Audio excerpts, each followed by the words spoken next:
അവയ്ക്ക് കൈയുണ്ട് എന്നാൽ സ്പർശിക്കുന്നില്ല, കണ്ണുണ്ട് കാലുണ്ട് എന്നാൽ നടക്കുന്നില്ല,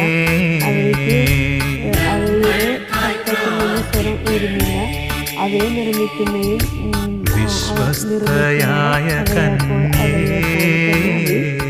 ആശ്രയിക്കുന്നത് പോലെ തന്നെ ഇസ്രായേൽ കർത്താവിനെ ആശ്രയിക്കുന്നു. അവിടുന്ന് നിങ്ങളെ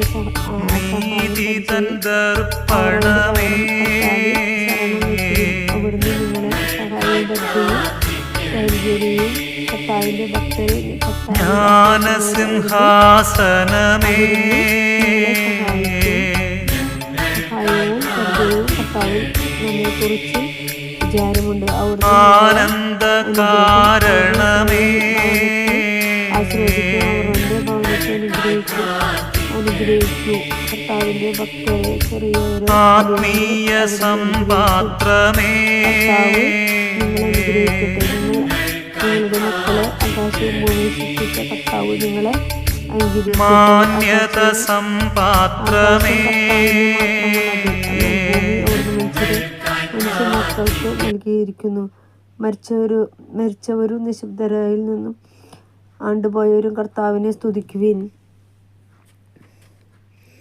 എന്നാൽ നമ്മൾ ഇന്നുമെന്നും കർത്താവിനെ സ്തുതിക്കുവിൻ. കർത്താവിനെ സ്തുതിക്കുവിൻ.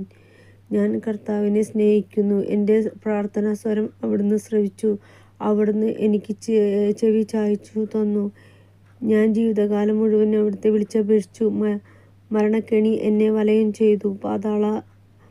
പാതാളവശങ്ങൾ എന്നെ ചുറ്റി. ദുരിതങ്ങൾ തീവ്രതയും എന്നെ ശ്വസിക്കുന്നു. ഞാൻ കർത്താവിനെ നാമം വിളിച്ചപേക്ഷിച്ചു. കർത്താവ്, ഞാൻ യാചിക്കുന്നു, എൻ്റെ ജീവൻ രക്ഷിക്കണമേ.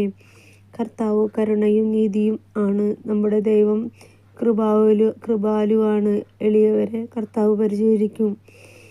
ഞാൻ നിലം പറ്റിയപ്പോൾ അവിടുന്ന് എന്നെ രക്ഷിച്ചു. എൻ്റെ ആത്മാവെ, നീ ശാന്തമായി ലേക്ക് മടങ്ങുക. കർത്താവ് നിന്റെ മേൽ അനുഗ്രഹം വച്ചിരിക്കുന്നു. അവിടുന്ന് എൻ്റെ പ്രാണനെ മരണത്തിൽ നിന്ന് രക്ഷികളെ കണ്ണീരിൽ നിന്നും കാലുകളെ ഇടർച്ചയിൽ നിന്നും മോചിപ്പിച്ചിരിക്കുന്നു. ഞാൻ ജീവിക്കുന്നവരോടെ നാട്ടിൽ കർത്താവിൻ്റെ മുൻപിൽ വ്യാപരിക്കും. ഞാൻ കൊടിയ ദുരിതത്തിൽ അകപ്പെട്ടു എന്നും പലപ്പോഴും ഞാൻ എൻ്റെ വിശ്വാസം കാത്തു സൂക്ഷിച്ചു. മനുഷ്യരെല്ലാവരും വഞ്ചകരാണ്.